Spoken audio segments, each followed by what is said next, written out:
안녕하세요. 별무리 사연입니다. 오늘도 여러분의 하루가 평안하고 행복하시길 진심으로 바랍니다. 오늘도 귀한 시간 내어 찾아주셔서 정말 감사합니다. 이야기 시작하기 전에 구독과 좋아요 한 번씩만 눌러주시면 저희 채널에 정말 큰 힘이 됩니다. 그럼 오늘의 이야기 바로 시작할게요. 안녕하세요. 저는 이제 막 긴 터널을 빠져나온 32살 강서윤이라고 해요. 오늘 제가 들려드릴 이야기는 지금으로부터 9년 전 비가 억수같이 쏟아지던 어느 여름날로부터 시작돼요. 그때 저는 세상을 다 가졌다고 믿었던 23살 법대생이었고, 지금 제 옆에는 그때의 선택이 남긴 8살 딸아이가 잠들어 있네요. 누군가는 저를 바보라고 하겠지만, 저는 그 시절 제가 했던 선택을 후회하지 않으려 노력하며 살았어요. 하지만 그 헌신의 대가가 파혼이라는 이름의 비수가 되어 돌아올 줄은 꿈에도 몰랐답니다. 제 청춘과 이름, 그리고 인생 전체를 훔쳐간 그 사람과의 지독했던 시작을 지금부터 고백해 볼게요. 서윤아, 나 믿지? 내가 우리 세 식구 죽어도 책임질게. 그날은 유난히도 비가 많이 쏟아지던 날이었어요. 법대 건물 앞 낡은 우산 하나를 같이 쓰고 서 있던 준우의 목소리는 파르르 떨리고 있었죠. 그의 눈에는 금방이라도 터질 것 같은 눈물과 이제 겨우 23살이 된 청년이 감당하기엔 너무 무거운 책임감이 뒤섞여 있었어요. 저는 제 배 위에 가만히 손을 올렸답니다. 그곳엔 이제 막 자리를 잡은 세상에 나오기도 전에 걸림돌이라 불릴 뻔한 새 생명이 숨쉬고 있었거든요. 어릴 적부터 법전 읽는 게 가장 즐거웠고, 당연히 남들보다 조금 더 빨리 법조인이 될 거라 믿으며 달려왔던 시간들이었어요. 교수님들의 기대 어린 시선과 늘 제 이름이 제일 먼저 적혀 있던 성적표들, 그 모든 것들이 그날의 빗물에 씻겨 내려가듯 한순간에 흐릿해졌죠. 사실 저는 알고 있었어요. 제가 계속 공부를 한다면 준우는 무너질 거라는 걸요. 준우는 성실했지만 특출나진 않았고 예비번호로 간신히 들어온 이 학교에서 제 빛에 가려 늘 자격지심을 느끼던 사람이었거든요. 그런 그가 제 임신 사실을 알았을 때 처음으로 내뱉은 말은 지우자가 아니라 내가 할게 였어요. 서윤아, 너는 일단 쉬어. 애 낳고 몸조리부터 해. 공부는, 공부는 내가 할게. 내가 공기업 법무직 들어가서 번듯한 직장 잡고 너 나중에 다시 공부할 수 있게 뒷바라지 할게. 그러니까 제발 우리 애 포기하지 말자. 그 말은 제게 구원과도 같았어요. 부모님을 일찍 여의고 세상에 기댈 곳 하나 없던 제게 준우는 유일한 울타리가 되어주겠다고 맹세한 거예요. 그 순간 준우의 눈빛은 계산기 따위는 두드리지 않는 오직 사랑과 미안함으로 가득 찬 진짜 남자의 것이었죠. 저는 그 진심에 제 인생을 걸기로 했어요. 그래, 준우야, 우리 믿어보자. 너 먼저 성공해. 내가 너 꼭 합격시킬게. 그렇게 저는 자퇴 대신 무기한 휴학계를 냈답니다. 학과 사무실을 나오며 마주친 전공 서적들은 차마 눈에 담을 수 없을 만큼 시렸어요. 동기들이 사법고시를 준비하고 로스쿨 입시를 논할 때 저는 낡은 창문 너머로 빗소리가 고스란히 들리는 작은 원룸에 신혼 살림을 차렸어요. 아침이면 입덧을 참아가며 남편의 도시락을 쌌고, 낮에는 식당 주방에서 불판을 닦으며 남편의 학원비를 벌었죠. 밤이 되면 퉁퉁 부은 다리를 끌고 들어와 잠든 남편의 머리맡에서 그가 보던 법정과 교재들을 펼쳤어요. 준우가 이해하지 못해 밑줄만 긋다 포기한 판례들, 복잡하게 꼬인 민법 조항들, 제 머릿속에선 그 어려운 글자들이 마치 살아있는 것처럼 선명하게 정리되곤 했어요. 저는 남편이 내일 아침 일어나면 바로 외울 수 있게 그 어려운 판례들을 가장 쉬운 언어로 요약하기 시작했답니다. 창밖으로 들리는 빗소리는 더 이상 슬프지 않았어요. 비록 제 시간은 여기서 멈췄지만 제 머리와 희생을 먹고 자란 준우가 세상 밖으로 나가 아빠라는 이름으로 당당히 서는 날, 그때 다시 제 시간을 돌릴 수 있을 거라 믿었으니까요. 그것이 잔혹한 배신의 시작일 줄은 꿈에도 모른 채 저는 남편의 낡은 법전위로 제 청춘을 한 페이지씩 꾹꾹 눌러 담고 있었답니다. 그렇게 시작된 원룸에서의 생활은 생각보다 더 고단하고 치열했어요. 아이를 낳고 산후조리도 제대로 못한 채 저는 다시 식당 앞치마를 둘러야 했답니다. 어린 아이를 맡길 곳이 없어 고민하던 제게 준우는 공부하는 내가 틈틈이 볼 테니 걱정 말고 다녀와 라고 말했어요. 하지만 막상 일을 시작하니 준우는 아이가 조금만 울어도 공부에 방해가 된다며 제게 전화를 걸어 짜증을 냈죠. 결국 저는 식당 사장님께 사정사정해서 가게 구석방에 아이를 눕혀두고 손님이 없을 때마다 달려가 젖을 물리고 기저귀를 갈며 일을 했어요. 남편 준우는 미안해 서윤아, 내가 빨리 합격해서 이 고생 끝내줄게 라고 말하며 매일 아침 고시원으로 향했어요. 처음 1, 2년은 정말 애틋했어요. 남편이 공부하다 막히는 부분이 생겨서 밤늦게 책을 들고 오면 저는 아이를 재우고 남편의 책을 대신 읽어주곤 했죠. 준우야, 이 판례는 복잡하게 생각할 거 없어. 핵심은 이거야. 제가 툭 던지는 설명 한마디에 남편의 눈이 번쩍 뜨일 때마다 저는 우리가 정말 한 팀이 된 것 같아 뿌듯했답니다. 하지만 시간이 흐를수록 남편의 태도는 미묘하게 변해갔어요. 남편의 수험 생활이 3년, 4년, 어느덧 7년이 넘어가자 미안해하던 눈빛은 점차 사라지고 당연하다는 듯한 고압적인 태도가 그 자리를 채웠죠. 제가 하루 종일 식당에서 불판을 닦고 지쳐 돌아와도 남편은 고맙다는 말 대신 오늘 요약본은 왜 이렇게 늦어? 라며 짜증부터 내기 시작했어요. 준우가 유독 어려워하던 법학 전공 시험을 제 요약 노트 하나에 의지해 버텨오고 있었으면서도요. 정작 남편은 어느새 그걸 온전히 자기 실력이라고 믿고 싶은지 점점 제 조언을 귀찮아하기 시작하더라고요. 가끔 제가 법적인 조언을 해주려 하면 너는 집에서 애만 보고 식당 일만 하니까 세상 물정을 너무 모른다며 제 말을 가로막곤 했죠. 그럴 때마다 가슴 한구석이 서늘해졌지만 저는 그저 수험생이라 예민해서 그렇겠지 하며 애써 외면했어요. 우리 아이가 무럭무럭 자라 아빠 얼굴보다 아빠의 법 전공 서적을 더 익숙해 할 만큼 시간이 흘러버렸거든요. 남편은 제가 번 돈으로 스터디원들에게 커피를 사고 밥을 사며 자수성가형 고시생 행세를 하고 다녔대요. 저는 아이 분유값이 아까워 점심을 굶는데 남편은 세련된 스터디원들 사이에서 제가 밤새 정리해준 내용으로 박학다식함을 뽐내며 주인공이 되어 있었던 거죠. 그 무렵부터였던 것 같아요.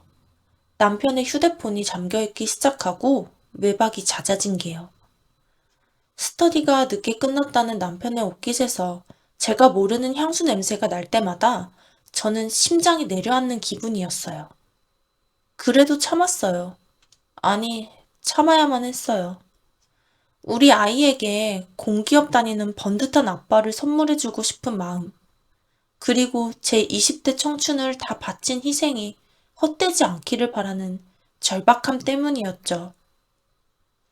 제 손마디는 거칠어지고 제 꿈은 먼지처럼 쌓여가는데 남편은 제 인생을 양분 삼아 점점 더 화려한 괴물로 자라나고 있었답니다.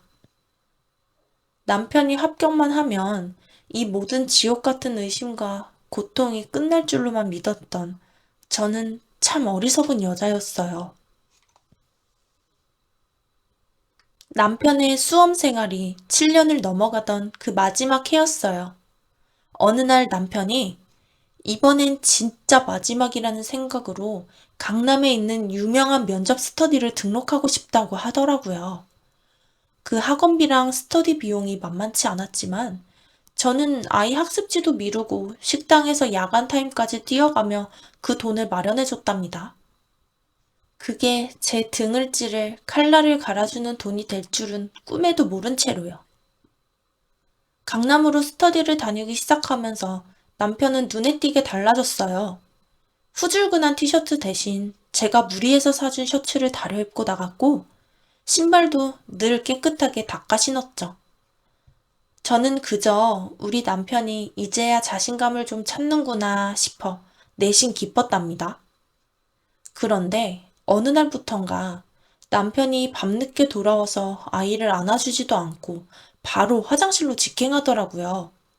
옷에서 묘하게 낯선 향수 냄새가 스치는 것 같아 코끝이 찡해졌지만 사람이 많은 강남 거리를 돌아다녀서 밴 냄새겠거니 하며 애써 마음을 눌렀어요. 화장실에서 한참을 씻고 나오는 남편의 뒷모습을 보며 공부가 얼마나 힘들면 저럴까 싶어 오히려 마음이 짠해지곤 했죠.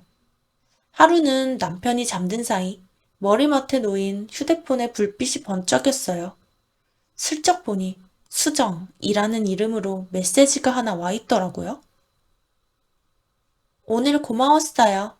역시 법학 전공이라 그런지 판례 설명해 주시는 게 교수님보다 낫네요. 순간 가슴이 쿵 하고 내려앉았지만 저는 고개를 세차게 저었어요. 아니야. 스터디원이 고마워서 보낸 거겠지. 우리 남편 실력이 좋으니까 물어본 걸 거야. 남편이 제가 밤새 정리해준 내용을 바탕으로 스터디에서 인정받고 있다는 사실이 그저 다행이라고만 생각했어요. 식당에서 기름 냄새 풍기며 일하는 저와 8살 딸아이가 남편의 사회생활에 혹시라도 짐이 될까봐 저는 오히려 제 흔적을 숨기려 노력했죠. 남편이 스터디원들에게 커피를 사고 밥을 산다며 돈을 더 달라고 할 때도 저는 남편 기죽이기 싫어서 군말 없이 돈을 보냈어요. 주말이면 스터디 보충 있다며 나가는 남편을 위해 저는 정성껏 보약까지 다려 들여보냈답니다. 아이는 아빠랑 동물원에 가고 싶다고 보채다가도 공부하는 아빠 방해하면 안 된다는 제 말에 입을 꾹 다물고 잠이 들곤 했죠. 저는 그저 남편이 이 고독한 싸움을 빨리 끝내고 우리 곁으로 돌아오기만을 간절히 바랐어요. 남편의 눈빛이 조금씩 차가워지고 대화가 줄어드는 걸 느끼면서도 그게 다 합격을 앞둔 중압감 때문이라고 믿고 싶었거든요. 제가 남편의 합격을 빌며 매일 밤 정화수를 떠놓고 기도할 때 남편의 마음속에 어떤 변화가 생기고 있는지는 상상조차 하지 못했어요. 그저 합격만 하면 모든 게 제자리로 돌아올 거라 믿었던 제 간절함이 나중에 얼마나 큰 비극으로 돌아올지 그때는 정말 몰랐답니다. 그렇게 비극은 가장 찬란한 모습으로 제 눈앞에 나타났습니다. 7년을 기다린 합격 소식은 기적 같았지만 사실 그건 제 인생을 무너뜨릴 폭풍의 시작이었던 거예요. 합격자 명단에 남편의 이름이 뜬 걸 확인한 날, 저희 세 식구는 작은 원룸에서 서로를 껴안고 한참을 울었거든요. 서윤아, 정말 고마워. 다 내 덕분이야. 이제 우리 고생 끝났다. 남편은 제 거친 손을 잡으며 눈시울을 붉혔고 저는 그 눈물이 7년의 고통을 다 씻어주는 줄로만 믿었어요. 그날 저녁 식당에서 얻어온 고기 몇 점으로 소박하게 축하 파티를 열 때까지만 해도 참 행복했죠. 아이는 이제 우리 아빠 회사 다니는 거야? 라며 아빠의 목에 매달려 까르르 웃기도 했고요. 하지만 그 기쁨은 남편이 첫 출근을 하고 공기업 사원증을 목에 걸면서부터 조금씩 균열이 가기 시작했습니다. 남편은 신입 교육이 바쁘다는 핑계로 집에 오는 횟수가 줄었고 가끔 전화를 해도 예전처럼 다정한 목소리가 아니었어요. 어느 날은 남편이 새로 맞춘 정장을 입고 거울을 보더니 옆에 서 있던 저를 훑어보며 한숨을 푹 내쉬더라고요. 서윤아, 너 그 옷 말고 좀 세련된 거 없어? 나중에 회사분들 만날지도 모르는데 창피하게. 거울 속에는 번듯한 정장 차림 남편 옆에 무릎 나온 바지에 보풀이 일어난 티셔츠를 입은 제가 서 있었어요. 아이 키우며 남편 뒷바라지 하느라 제 몸 하나 돌볼 시간이 어디 있었겠어요. 살은 푸석하게 올랐고 얼굴은 식당 불판 열기에 그을려 엉망이었죠. 한때 법대에서 가장 빛나던 시절의 제 모습은 온데간데 없고 그저 고단한 삶에 찌든 볼품없는 아줌마 한 명만 거울 속에 덩그러니 남겨져 있었어요. 합격 전에는 일하느라 고생해서 미안해 라며 안쓰러워하던 남편이었는데 이제는 망가진 제 모습이 부끄러움의 대상이 돼버린 거예요. 진짜 본색은 남편의 연수가 끝날 무렵 열린 신입사원 가족 초청 연애날, 그 화려한 호텔 연회장에서 적나라하게 드러나고 말았어요. 사실 남편은 며칠 전부터 회사 분위기가 너무 엄격해서 가족들은 거의 안 오는 분위기라며 저를 보고는 집에서 아이랑 편하게 쉬라고 말했거든요. 저는 그 말을 곧이곧대로 믿고 남편 정장만 정성껏 다려주며 응원하고 있었죠. 그런데 행사 당일 오후, 아이가 아빠 지갑을 장난감 통에 숨겨놓은 걸 뒤늦게 발견하고 말았어요. 그 안에는 남편이 그토록 소중하게 여기던 신분증이랑 연회장 입장카드가 들어있었거든요.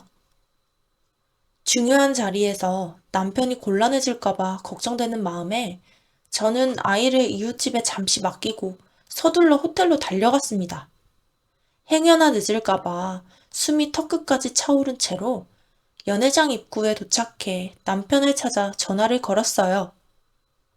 잠시 후 화려한 연회장 문을 열고 나온 남편은 반가워하기는커녕 사색이 되어 저를 구석 비상계단으로 끌고 가더라고요. 너 미쳤어? 여기가 어디라고 입구를 하고 나타나. 지갑이든 뭐든 그냥 집에 있지. 아, 내 앞길 망치려고 작정했냐고. 남편은 제 팔을 거칠게 뿌리치더니 경멸이 가득 담긴 눈빛으로 제 온몸을 훑어보며 낮게 읊조렸어요. 제발 부탁인데 집구석에 가만히 좀 있어. 지금 내 동기들이며 상사들이 다 저 안에 있어. 너처럼 꾀지지한 여자가 내 아내라고 알려지는 순간 내가 쌓아온 이미지는 다 끝이라고. 알아들어? 저는 7년 동안 식당 불판 닦아가며 당신 뒷바라지한 결과가 겨우 이거냐고. 내 청춘은 어떡할 거냐고 울부짖었죠. 그러자 남편은 정말 어처구니 없다는 듯 헛웃음을 치더라고요. 청춘? 야, 누가 시켰어? 네가 좋아서 한 거잖아. 그리고 솔직히 말해서 내가 합격한 게 네 덕이야? 다 내 머리로 밤잠 설쳐가며 공부해서 된 거지. 이제 와서 생색내지 마. 추해 보여. 말했지? 나 이제 이전의 내가 아니라고. 제발 그 낡아빠진 원룸 시절 얘기 좀 그만해. 질리니까. 남편은 차갑게 등을 돌려 연회장 안으로 들어가 버렸고 저는 그 닫힌 문 앞에서 한동안 움직일 수가 없었어요. 7년의 세월이 단 1분 만에 부정당한 기분이었거든요. 그로부터 며칠 뒤였어요. 아이 간식거리라도 좀 사려고 오랜만에 집 근처 마트에 들러 장을 보고 나오던 길이었죠. 양손 가득 무거운 비닐봉지를 들고 낑낑거리며 횡단보도 앞에 서 있는데 길 건너편 화려한 호텔 정문에서 낯익은 실루엣이 걸어 나오더라고요. 말끔한 수트 차림의 남편이었어요. 그런데 그 곁에는 한눈에 봐도 세련된 여자가 아주 자연스럽게 남편의 팔짱을 끼고 있었죠. 두 사람은 방금 전까지 함께 있었던 시간이 아쉬운 듯 서로의 허리를 감싸 안고 귓속말을 나누며 환하게 웃고 있었답니다. 수정아, 오늘 정말 행복했어. 너 아니었으면 그 칙칙한 수험 생활 어떻게 버텼을까 몰라. 아, 이제야 너한테 어울리는 사람이 된 것 같아. 저는 길 항복판에 멈춰서서 유통기한 임박 스티커가 붙은 만두 봉지와 1+1 행사로 사온 우유가 든 비닐봉지를 손에 꽉 쥔 채 그 광경을 멍하니 바라보았답니다. 아이 분유값이 아까워 점심을 굶고 다 떨어진 신발을 테이프로 붙여 신으며 버텼던 제 7년이 그 순간 통째로 시궁창에 처박히는 기분이었죠. 저에게는 기른 냄새 난다, 추해 보인다, 며 진저리를 치던 남편이 그 여자 앞에서는 비굴할 정도로 사랑을 속삭이는 그 모습. 제가 사랑했던 남자는 이미 죽었고 제 인생을 양분 삼아 자란 괴물만 남아있다는 사실을 그제야 온몸으로 깨달았어요. 그 찬란했던 합격의 기쁨이 지옥 같은 배신으로 변하는 건 정말 한순간이었답니다. 남편은 그날 이후 아예 뻔뻔하게 발을 끊었어요. 그리고 일주일 뒤 집에 돌아온 남편은 차가운 이혼 서류를 내밀었습니다. 서윤아, 솔직히 말하자. 우리 이제 대화도 안 통하고 수준 차이 너무 나잖아. 너도 나 같은 남편 옆에 있으면 계속 주눅 들고 힘들 거야. 이게 다 너를 위해서 하는 소리야. 남편은 오히려 저를 배려하는 척하며 이혼을 종용하더라고요. 그러면서 제가 식당 일을 하며 한 푼 두 푼 모아 마련한 원룸 보증금까지 탐을 냈죠. 보증금 그거 반은 내가 가져야겠어. 나도 이제 회사 근처에 품위 유지할 만한 집 구해야 되고, 나중에 우리의 교육비 생각하면 내가 번듯하게 자리 잡는 게 너한테도 이득 아니겠어? 넌 그냥 하던 대로 식당 일하면 먹고 사는 데는 지장 없잖아? 자기 앞길을 위해 아내와 아이가 당장 길바닥에 나앉든 말든 상관없다는 그 태도. 7년 동안 제가 밤낮 없이 불판을 닦아 만든 그 합격이라는 날개를 달고 남편은 가장 먼저 저를 둥지 밖으로 밀어내고 있었던 거예요. 아이를 품에 안고 며칠을 울다 문득 거울을 봤어요. 남편 뒷바라지 하느라 잊고 살았던 한때 법대에서 천재 소리 듣던 제 모습은 어디 가고 껍데기만 남은 아줌마가 서 있더라고요. 순간 가슴속 깊은 곳에서 차가운 분노가 치밀어 올랐어요. 남편이 누리고 있는 저 찬란한 성공은 사실 내 인생을 갉아먹고 피어난 꽃이었으니까요. 저는 남편에게 전화를 걸어 아주 차분하고 낮은 목소리로 말했습니다. 당신이 지금 누리고 있는 그 자리, 그거 다 내가 포기해서 당신이 가진 거잖아. 내가 내 공부 안 접고 내 인생 뒷전으로 밀어두고 당신 뒤만 안 닦아줬어도 당신이 지금 거기 앉아 있을 수 있었을 것 같아? 야, 식당이라더니 피해망상이라도 생겼냐? 네가 그러고 사는 게 왜 내 탓이야? 넌 그냥 능력이 거기까지였던 거고, 난 나라에서 인정한 인재야. 주제 파악 좀 해. 비웃으며 끊긴 전화기 너머로 저는 결심했습니다. 남편이 제 인생을 밟고 올라가 차지한 그 자리가 얼마나 위태로운 곳인지 똑똑히 보여주겠다고요. 저는 낮에는 예전처럼 식당에 나가 불판을 닦고 서빙을 하며 악착같이 돈을 벌었어요. 하지만 밤이 되면 잠든 아이 곁에서 다시 펜을 들었습니다. 남편을 위해 요약했던 그 수많은 판례와 법조문들을 이번에는 오로지 저 자신을 위해 한 글자씩 다시 써내려가기 시작했어요. 남편은 제가 여전히 주방 구석에서 제 팔자나 한탄하며 살 줄 알겠지만 제 진짜 싸움은 이제 겨우 시작이었으니까요. 이혼 도장을 찍던 날 남편, 아니, 이제는 전 남편이라고 불러야 할 그 인간은 제 손에 쥐어준 보증금 절반이 무슨 큰 시혜라도 되는 양 굴더군요. 저는 그 비참한 돈을 챙겨 아이와 함께 곰팡이 냄새 나는 지하방으로 숨어들었습니다. 그 인간은 수정이라는 그 여자와 새 인생을 살 생각에 들떠 제발 자기 눈앞에 나타나지 말라고 신신당부를 하더군요. 저는 아무 대꾸도 하지 않았어요. 그저 그 인간이 준 그 굴욕적인 자유를 받아들인 채 다시 식당으로 출근했죠. 낮에는 여전히 기름때 절은 불판을 닦고 서빙을 했지만 제 밤은 예전과는 달랐어요. 아이를 겨우 재운 밤 11시부터 새벽 4시까지. 저는 식당 일로 퉁퉁 부어오른 다리를 압박분대로 감아가며 다시 법전을 폈습니다. 전 남편을 합격시키기 위해 그토록 날카롭게 갈아왔던 제 지식들이 이번에는 오로지 저 자신을 위한 무기가 되어 제 머릿속에서 다시 깨어나기 시작하더군요. 식당 화장실 벽에 판례를 붙여놓고 외우고 설거지를 하면서도 이어폰으로 법령 강의를 들었어요.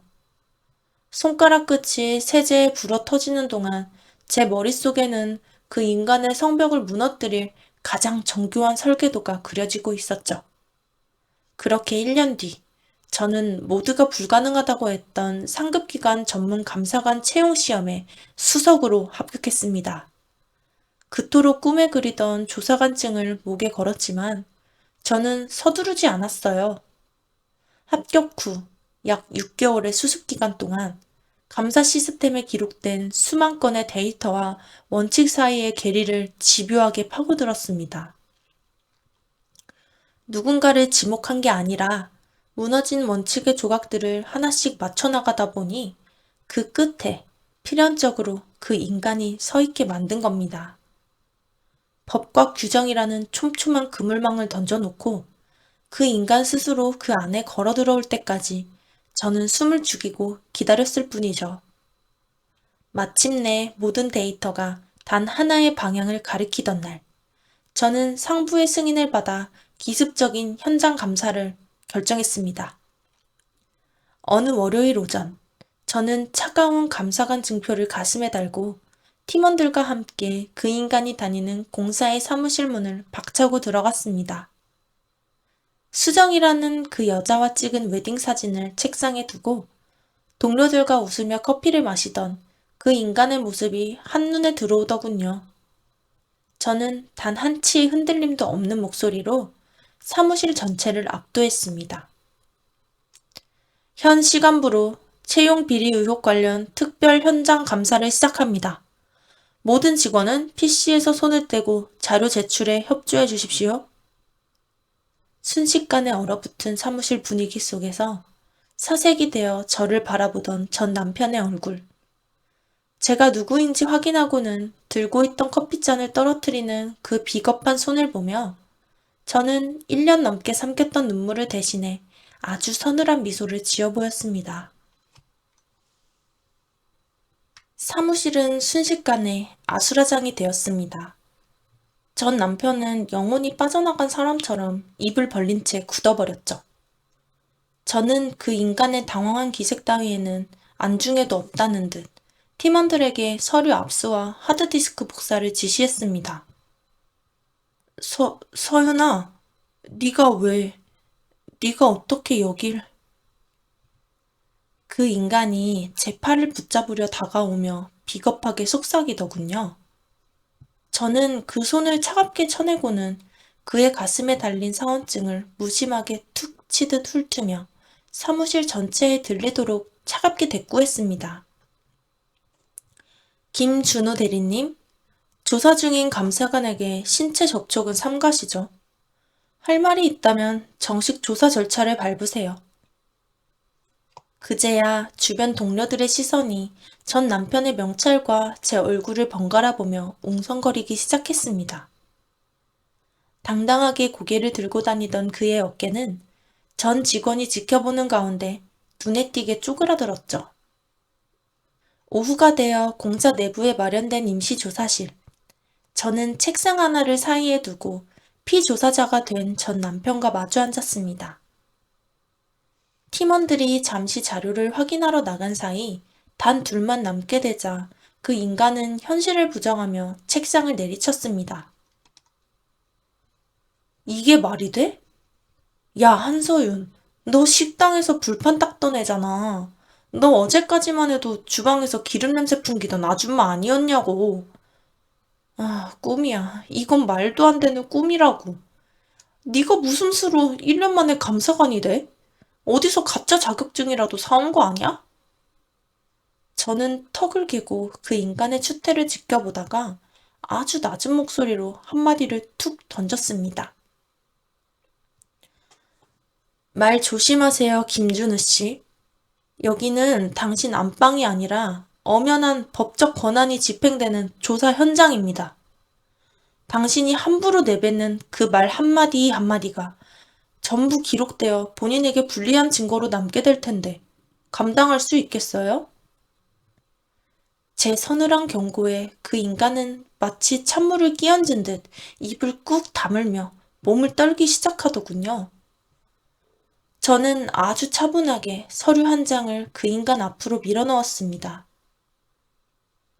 저는 지금 당신한테 개인적인 복수를 하러 온 게 아닙니다.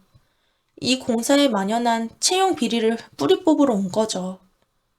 특히 당신이 이수정 씨와 만나기 시작한 시점부터 발생한 입사 점수 조작 정황, 우리는 이미 관련 물증을 다 확보했습니다. 이수정이라는 이름이 제 입에서 나오자 그 인간은 마치 벼락이라도 맞은 듯 입을 벌린 채 사르르 무너져 내렸습니다. 저는 의자를 당겨 앉아 오직 그 인간만 들을 수 있는 낮은 목소리로 속삭였습니다. 당신이 내 청춘을 밟고 올라가 누리던 그 가짜 일상들, 이제 내가 하나씩 다 걷어갈게. 그게 당신이 내 인생을 도둑질한 대가야. 잠시 후 팀원들이 들어오자 저는 다시 서늘한 감사관의 얼굴로 돌아와 다음 조사 대상인 이수정의 이름을 서류 맨 위에 올렸습니다.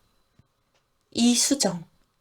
이 공기업의 인사팀장 외동딸이자 준우가 제 등에 칼을 꽂으면서까지 올라타려 했던 그 화려한 동아줄. 준우는 그 여자가 가진 배경이 본인의 탄탄대로가 될 거라 믿었겠지만 이제 그 배경은 두 사람을 동시에 지옥으로 끌어내릴 가장 무거운 족쇄가 될 겁니다. 조사실 문이 열리고 한눈에도 귀하게 자란 티가 나는 여자가 당당하게 걸어 들어왔습니다. 인사팀장의 딸 이수정이었죠. 준우는 그녀가 나타나자마자 죽다 살아난 사람처럼 얼굴색이 돌아오더군요. 인사팀장인 장인이 뒤로 손만 써주면 이 정도 소동쯤은 금방 잠잠해질 거라 믿는 비겁한 눈빛이었습니다. 하지만 이수정 씨는 제 앞에 서자마자 가당치도 않게 콧방귀를 끼더군요. 아니, 감사라뇨? 우리 아빠가 인사팀장인데 절차상 문제 있으면 아빠 통해서 조용히 해결하면 될 일을 왜 이렇게 크게 만드세요? 저는 대꾸할 가치도 없다는 듯 그 여자를 물끄러미 바라보았습니다. 곱게 화장한 얼굴 뒤로 머릿속이 비어서 텅텅거리는 소리가 여기까지 들리는 것 같더군요. 상급기관에서 작정하고 내려온 감사가 들이닥쳤는데 고작 아빠 이름 석자면 다 해결될 줄 아는 그 한심한 무식함에 실소가 터질 뻔했습니다. 그녀는 제 명패를 훑어보더니 미간을 찌푸리며 준우를 돌아봤습니다. 자기야, 이 여자 누구야? 아빠가 이번에 당신 합격시킬 때 아무 문제 없게 다 손 써놨다며. 근데 왜 이런 사람들이 와서 이래? 아빠한테 당장 전화해봐. 준우는 제 눈치를 보며 어쩔 줄 몰라 입만 뻥끗거렸고 그 여자는 여전히 상황 파악을 못한 채 저를 위아래로 훑어보았습니다. 조사관님, 우리 아빠가 이 회사에서만 20년 넘게 인사 업무 보신 분이에요. 윗분들하고도 다 말이 통하는 분인데 괜히 서로 피곤하게 하지 말고 아빠랑 직접 얘기하시죠. 저는 펜을 내려놓고 잔뜩 독이 오른 눈으로 저를 보는 그녀를 향해 아주 차갑게 대꾸했습니다. 이수정 씨, 지금 본인이 한 말이 얼마나 무서운 자폭인지 모르시나 본데 아버님이 권한을 남용해 채용에 개입했다는 걸 본인 입으로 아주 상세히 자백하고 계시네요. 그리고 인사팀장님은 방금 전 다른 팀에 의해 채용 점수 조작 및 업무방해 혐의로 긴급 격리조사에 들어갔습니다. 아마 지금쯤이면 휴대전화도 압수당했을 텐데 전화는 누구한테 하시려고요? 자신만만하던 그녀의 얼굴이 순식간에 흑빛으로 변하며 책상을 짚은 손이 덜덜 떨리기 시작했습니다. 뭐, 뭐라고요? 우리 아빠가 왜... 저는 그녀의 흔들리는 눈동자를 똑바로 응시하며 쐐기를 박았습니다. 남의 기회를 도둑질해서 들어온 이 번듯한 직장. 오늘부로 두 사람 다 끝입니다. 당신들이 저지른 그 추악한 짓들, 이제 법대로 죗값 치르세요. 조사실 안의 공기는 순식간에 차갑게 얼어붙었습니다. 저는 태블릿 PC를 켜서 두 사람 앞에 놓았어요. 화면에는 준우가 최종 합격하기 전날부터 결혼 준비를 하던 기간까지 인사팀장과 이수정이 나눈 은밀한 대화 기록들이 쏟아져 나왔죠. 어떻게 이런 걸? 이건 개인 사생활 침해 아니야? 당신이 무슨 권리로 남의 핸드폰을 봐? 준우가 파랗게 질린 얼굴로 바르르 떨며 소리쳤습니다. 저는 눈 하나 깜짝하지 않고 서류 한 장을 책상 위에 펼쳐 보였습니다. 착각하지 마세요. 우리 감사팀은 이미 몇 달 전부터 내부 고발에 접수하고 검찰과 공조수사 중이었습니다. 이미 충분한 혐의가 입증되어 수사가 진행됐고 이 자료들은 법원에서 발부한 영장으로 정식 확보한 겁니다. 이미 나라에서 덫을 쳐놓고 기다리고 있었다는 사실에 준우의 눈동자가 갈 곳을 잃고 거칠게 흔들렸습니다. 저는 펜끝으로 화면을 툭툭 치며 조목조목 읊어주었죠. 김준우 씨, 본인은 실력으로 이 공기업에 붙었다고 믿고 싶었겠지만 필기 점수는 꽈락을 겨우 면한 턱걸이 수준이더군요. 남들 다 따는 흔학 자격증 가산점 하나 없는데 어떻게 합격했나 했더니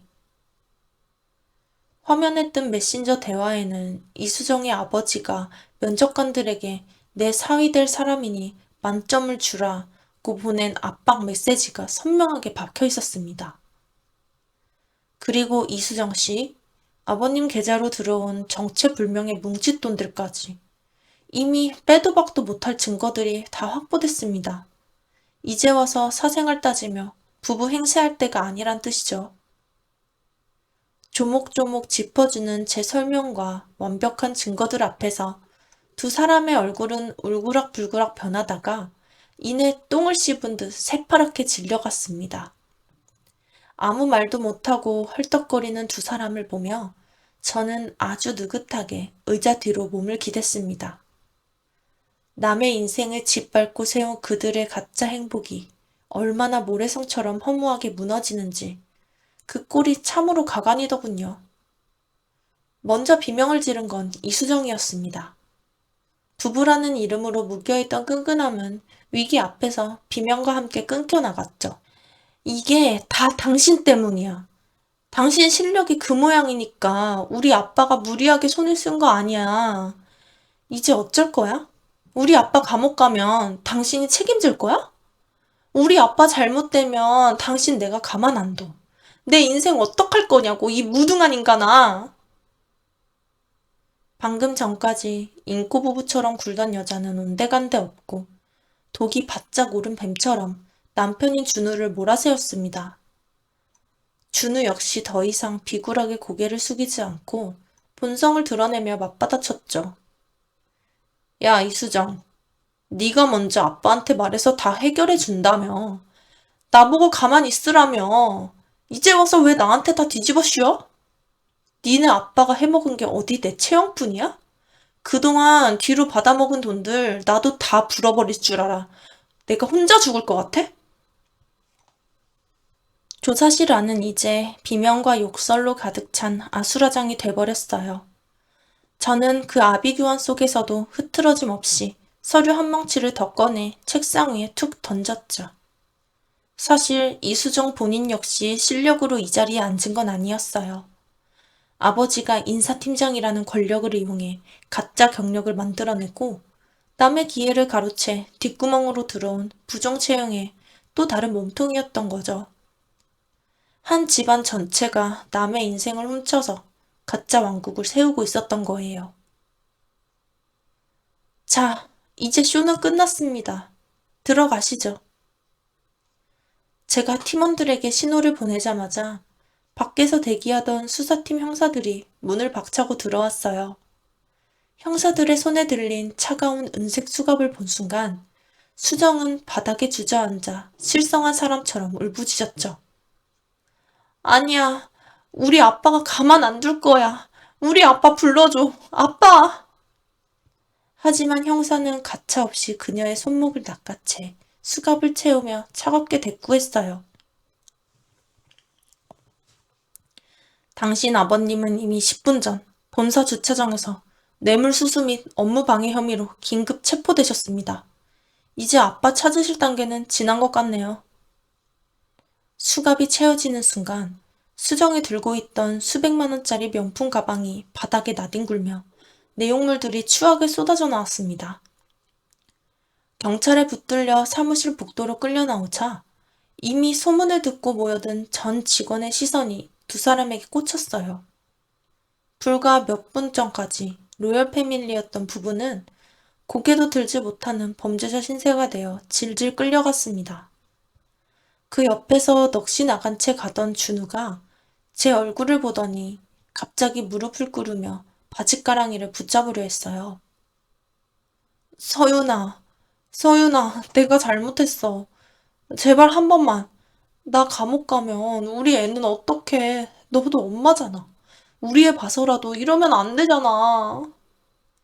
자기 손으로 내팽겼던 자식 이름을 이제 와서 방패막이 삼아 살려달라고 비는 그 인간의 숫대를 보며 저는 그 손을 거칠게 쳐냈어요. 착각하지 마세요. 채용 비리는 수많은 청년의 꿈을 짓밟은 중범죄예요.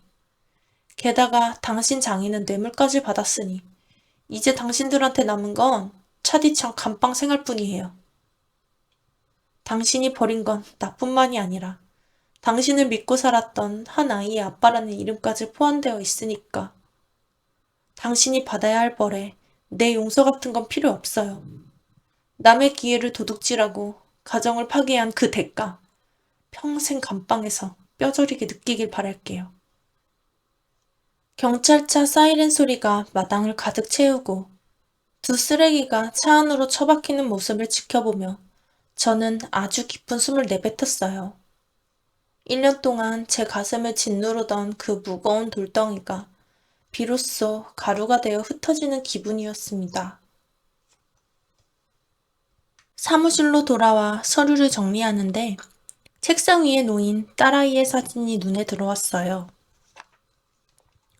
지하방 차가운 바닥에서 엄마 추워요 라고 속삭이던 아이의 가녀린 목소리가 귓가를 스쳐 지나가자 눈시울이 뜨거워졌죠. 저는 떨리는 손으로 아이를 맡아주신 분께 전화를 걸었습니다. 응, 우리 곤주님. 엄마, 이제 다 끝났어. 이제 엄마가 금방 갈게. 우리 이제 맛있는 거 먹으러 가자. 아무것도 모르는 아이의 해맑은 웃음소리가 수화기 너머로 들려오는데 그제야 막혔던 숨이 탁 트이는 기분이 들더라고요. 경찰차에 타는 순간까지 나 감옥 가면 우리 애는 어떡하냐며 염치 없이 아빠라는 이름을 내세워 목숨 구걸을 하던 준우의 그 비겁한 목소리가 떠올랐어요. 그 무거운 책임을 져버린 대가가 얼마나 처절한 것인지 이제 세상의 법이 그에게 낱낱이 가르쳐 주겠죠. 저는 가벼운 발걸음으로 복도를 걸어 나왔습니다. 어깨를 짓누르던 그 무거운 족쇄를 완전히 벗어던진 채로요. 지하방에서 짐을 싸며 모았던 눅눅한 곰팡이 냄새조차 이제는 제가 이겨낸 훈장처럼 느껴졌어요. 이제 이 어둡고 습한 방도 오늘이 마지막이야. 내일부터는 우리 아이 손잡고 세상에서 가장 환한 햇살이 드는 곳으로 당당하게 걸어 나갈 거야. 그날 저는 텅 빈 지하방에서 짐을 싸며 눈물을 닦고 몇 번이고 다짐했었답니다. 그 다짐을 한 지가 엊그제 같은데 어느덧 1년이라는 시간이 흘렀네요. 이제 저는 더 이상 어두운 지하방에서 아이의 찬 손을 녹이며 울던 그 연약한 엄마가 아니랍니다. 상급 기관의 유능한 조사관으로 인정받으며 부당한 권력에 맞서 싸우는 당당한 커리어 우먼으로 살아가고 있죠. 햇살이 환하게 내리쬐는 새 아파트 거실에서 아이의 웃음소리를 들을 때면 지난날의 고통이 마치 먼 전설처럼 아득하게 느껴지곤 해요. 반면 제 기회를 훔치고 비웃던 그들의 세상은 아주 철저하게 무너졌습니다. 준우와 이수정은 결국 실형을 선고받고 차디찬 감방에서 서로를 왼수처럼 원망하며 하루하루 시들어가고 있다더군요. 준우 부모님 역시 아들을 빼내려다 전 재산을 날리고 이제는 누구에게도 환영받지 못하는 처량한 노인이 되어버렸다는 소식을 들었어요. 뿌린 대로 거둔다는 그 평범하고도 위대한 진리가 그들의 삶을 통해 증명된 셈이죠. 저는 오늘 유치원 하원을 마친 딸아이의 손을 잡고 공원을 거닐었어요. 엄마, 저 꽃 봐요. 진짜 예쁘다. 아이가 가리킨 곳에는 모진 겨울을 이겨낸 꽃들이 저마다의 색으로 활짝 피어 있었죠. 그 꽃들을 보며 저는 아이의 머리를 쓰다듬으며 조용히 속삭였어요. 그래, 우리 공주님처럼 정말 예쁘네. 이제 우리 앞에는 이런 예쁜 길만 펼쳐질 거야. 남의 눈에 피눈물 흘리게 한 자들의 가짜 천국은 순식간에 사라졌지만 정직하게 일궈낸 우리의 행복은 이제 시작이니까요. 저는 이제 더 이상 뒤를 돌아보지 않아요.